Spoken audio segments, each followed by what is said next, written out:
Bonjour, soyez les bienvenus sur notre 79e capsule où je vais aborder aujourd'hui un sujet qui revient assez régulièrement en fait dans l'accompagnement des personnes qui souhaitent évoluer, grandir, se déployer ou simplement retrouver de la sérénité en elles.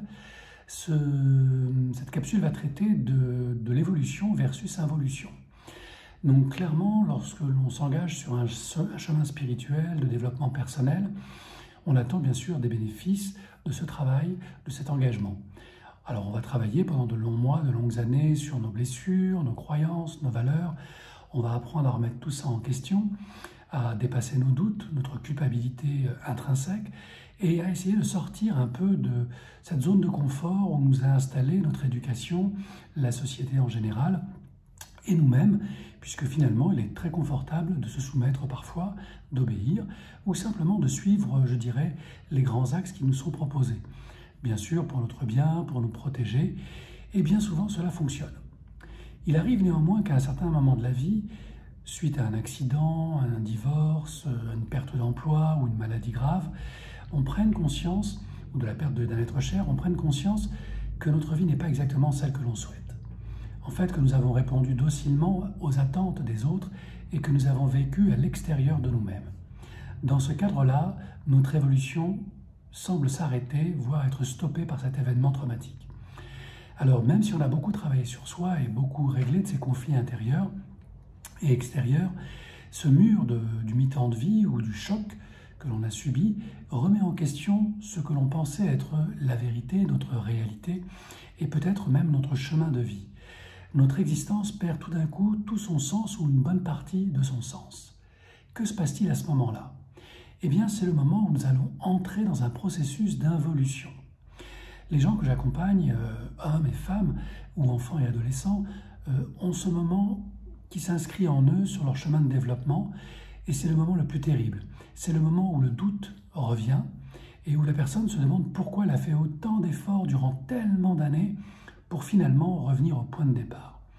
Alors je vous rassure, cette involution, je l'ai vécue moi-même sur mon chemin thérapeutique et d'évolution, et j'ai remis aussi en cause mon thérapeute ou mes thérapeutes en leur expliquant que finalement tout ce qu'on avait fait ensemble n'avait servi de rien, puisque j'étais toujours en colère, toujours malheureux, toujours dans le jugement, et que cette paix intérieure, cette sérénité finalement n'avait duré que très peu de temps. Alors c'est bien sûr une réaction qui peut paraître ingrate, mais que tout thérapeute et accompagnant, psychologue, psychanalyste, psychiatre connaît parfaitement. Il y a un moment où notre évolution semble s'arrêter, voire reculer, régresser. Cette involution est le chemin inverse de notre évolution passée. Ça signifie en fait que nous sommes en train d'intégrer tout ce que nous avons appris, compris, ressenti. Et cette période d'intégration s'apparente étrangement au processus de deuil.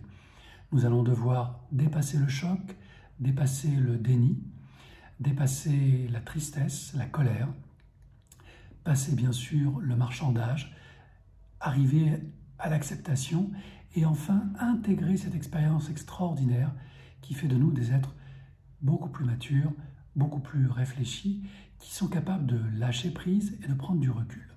Donc oui, cette involution est douloureuse, car dans cette boucle d'involution, pendant cette phase d'intégration, nous allons vivre intensément nos vieux démons, nos vieilles blessures, nos vieilles émotions, nos anciens comportements qu'on croyait disparus et qui vont réapparaître brutalement, soudainement. C'est choquant pour nous, c'est choquant pour notre entourage, et si vous avez vécu cette période d'involution, je vous invite vraiment à en prendre conscience et à l'accueillir du mieux que vous pouvez, même si c'est douloureux, pénible, fatigant pour soi et pour les autres. Et une fois que vous l'avez accueilli, bien sûr, d'en informer votre entourage.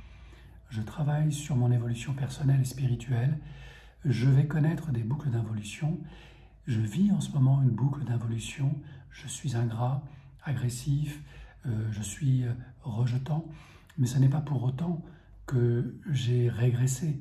En fait, je suis en train de vivre une période d'intégration. Pour faire une métaphore, cette période d'involution correspond à la période où la chenille s'enferme dans sa chrysalide. Elle n'est plus une chenille, mais elle n'est pas encore un papillon. Eh bien, ce cycle d'involution, que je vais vous présenter dans un graphique tout de suite après, explique ce temps de transition qui est le temps le plus pénible. Donc voici le graphique pour vous synthétiser la démarche d'involution.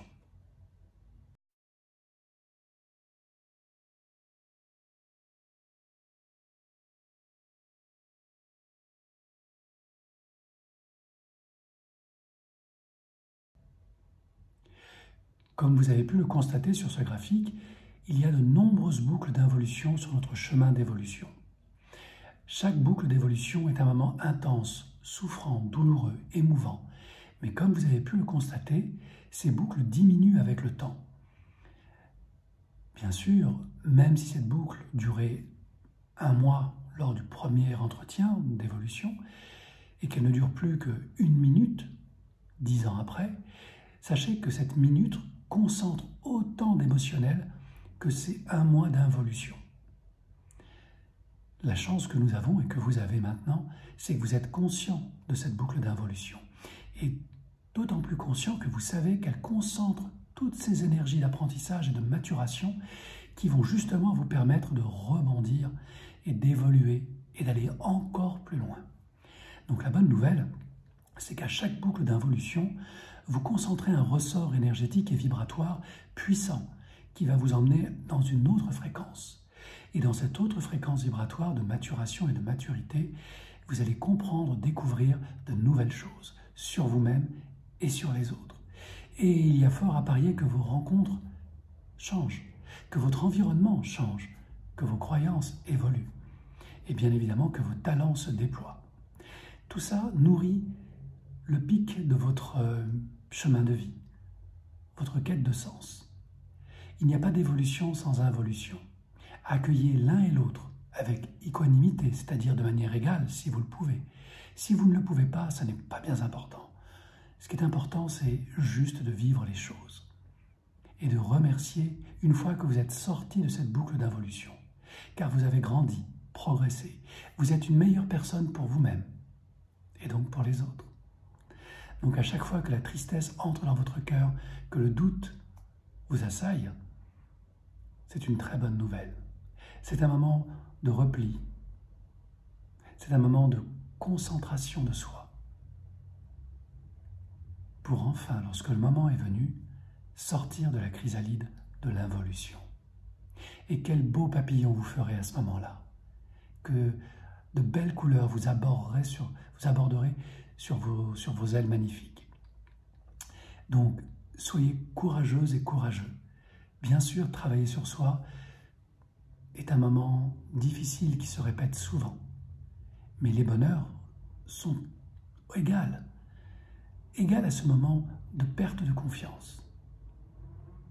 Plus vous avez douté, plus le bonheur sera grand. Plus vous avez œuvré sur vous-même, plus la libération sera extraordinaire. Rappelez-vous, la chenille ne sait que ramper et consommer jusqu'à 3 fois son poids avant de s'endormir dans sa chrysalide. Le papillon, lui, il sait voler, il sait s'envoler et voir les choses d'une toute autre perspective. Vous passez ainsi de la 3D à la 4D, puis à la 5D, car le papillon est le symbole de l'âme, de l'esprit. Et je vous souhaite, à vous aussi, de connecter votre papillon intérieur. Namasté.